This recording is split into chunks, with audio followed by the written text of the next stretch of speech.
il y a déjà une liste de 18 joueurs 17 à 18 joueurs boo xamante ne moom moo fi nekk. c'est aux su la neexee nag mën naa la ko jox. ayca bismillah. Edou Yehvan.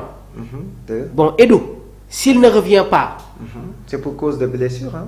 Fii ak septembre. Bon peut-être que yàggul trop. Logique Yehvan moo war a nekk dans les buts. Mais on espère retrouver Edou. Parce que man jàpp naa ne que Yehvan mooy le deuxième choix. Bien sûr. Donc on a Edou on a Yehvan. Pour le moment je comptabilise Mody Diaw.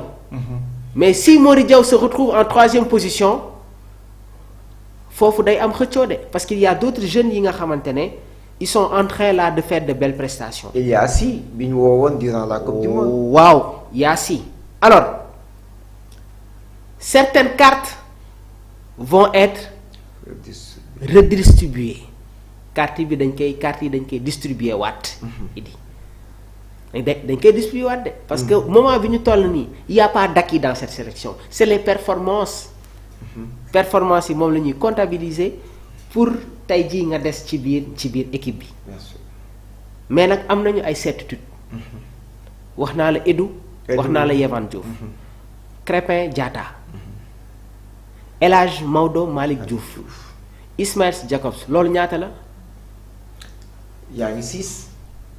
Moussa. les 3 et les 3 là ça fait 6. Moussa Niakhaté. 7 ak Mamadou Sarr 8. Mamadou Sarr dafa blessé. Oui. Kalidou Koulibaly. Antoine Mendy. 10. am na ay place yu des ci défenseurs yi. loolu dañ koy bàyyee ak coach bi. waxuma Mamadou Sarr. déggoo ma ne la Abdoulaye Seck. Abdoulaye Seck oui. parce que Mamadou Sarr su blessé wul mi ngi joué dañ koy convoqué. mais Abdoulaye Seck est très proche de la sortie. léegi nag dinañu suivre ses prestations.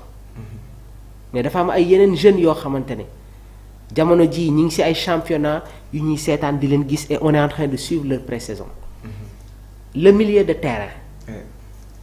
Idrissa Gana Gueye. Pathé Ciss. Lamine Camara. Pape Matar Sarr. Habib Diarra. Pape Alassane Gueye. Bara Sapoko Ndiaye loolu ñaata la. daanaka yaa ngi ci ay 17 ans. donc on a des certitudes. ci attaque bi amuñu Ismaïla. amuñu ki nga xamante ne mooy Iliman. mais on a Nicolas bi. am nañu Sadio Mané. Oui. Ibrahima Mbaye. ak Assane Diao. Oui. Attaquant il y a de la place. La conclusion que j'en déduis. mooy équipe nationale du Sénégal dañu am ñaari chantier. Il faudra améliorer le secteur défensif et améliorer le secteur offensif. Et su ma doon le prochain sélectionneur je convoque Malang Sarr. ci les 2 prochains matchs amicaux il faut convoquer Malang Sarr. mais il a en fait Moussa Niakhaté foog mu am doublure. il y a Nobel aussi. waruma sax wax Malang foofu laa bëggoon ñëw. muy Malang ak Nobel Moussa ki nga xamante ne moom mooy Moussa Niakhaté dafa war a am doublure. et logique. Ces 2 successeurs ñi nga xamante ne ñoom ñooy nekk ci ginnaawam parce que man gëwuma ne Nobel ak Malang dañuy ñëw pour prendre la place de Moussa Niakhaté. Il y a une hiérarchie qui est là et le doyen Conté bërki démb nee na est-ce que nekkuñu di transformer la hiérarchie de l'équipe nationale du Sénégal. te oui parce que nekk na loo xamante ne foog ñu teel ko préparer mais Moussa Niakhaté war na am doublure. Nobel Mendy la wala Malang Sarr. ils sont là ils sont là. di xaar appel. milieu de terrain bi. changement yi du bëri. parce que ñi ma la limal nii liste suy génn dañ leen di convoqué. xanaa surprise dëgg am mais Bara daf siy bokk Pape Gueye daf siy bokk Lamine Camara Pape Matar Sarr Idrissa Gana Gueye ak Pathé Ciss ñooñu sooy defar liste sooy concocter la liste de l'équipe nationale du Sénégal ils en font partie. léegi attaque bi donc foofu dina am ñaari place maa ngi gis Papis mi ngi may wax Arouna Sangaté. Sangaté du FC Séville. waaw. parce que su fekkee Mamadou Sarr ñëwul à temps. ñu am Kalidou. mun nañu xool Arouna Sangaté. Antoine Mendy défenseur central la. Antoine oui. mais on peut l'essayer comme axe central xool qu'est-ce que ça va donner. il y a Mbow. Moustapha Mbow tamit ñi ngi xaar son retour j'ai pas encore suivi sa pré-saison avec le Paris FC. oui. xamaguma il est très convoité par les clubs anglais. mais Crystal Palace ñi ngi koy bàyyi xel.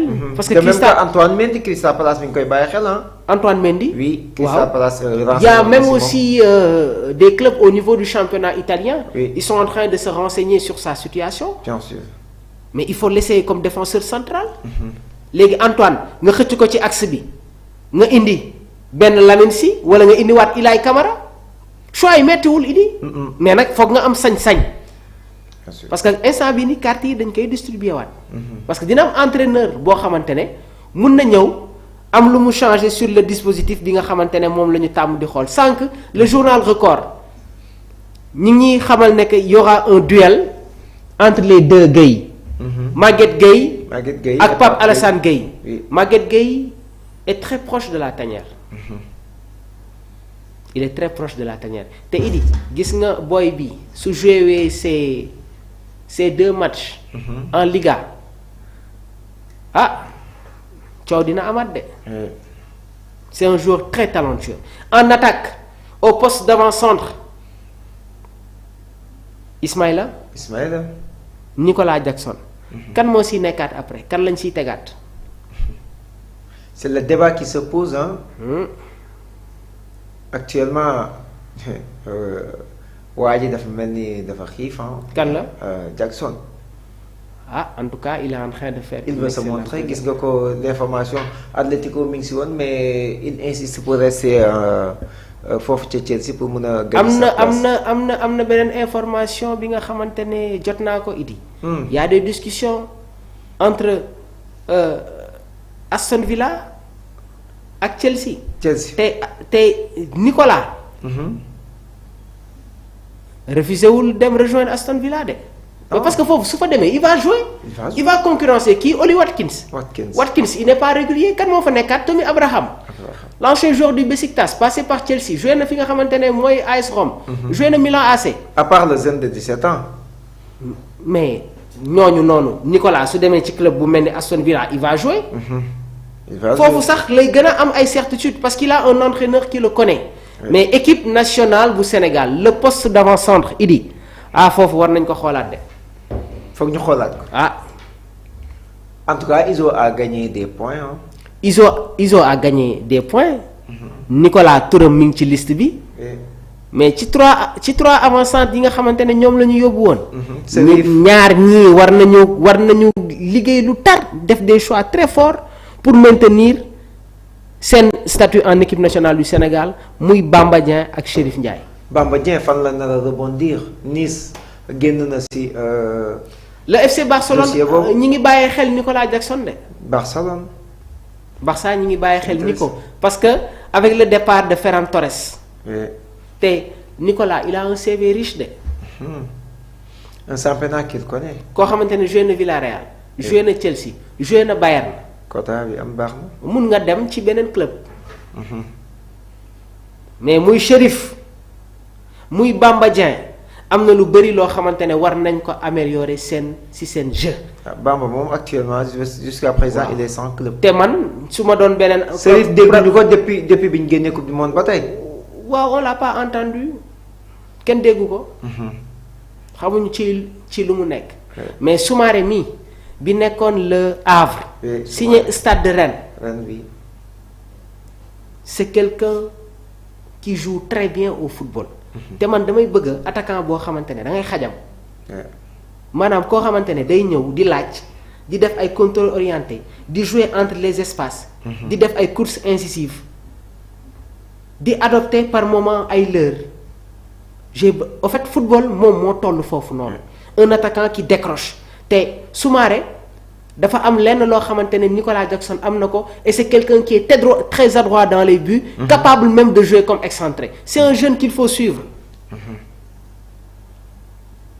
c'est un jeune qu'il faut suivre. donc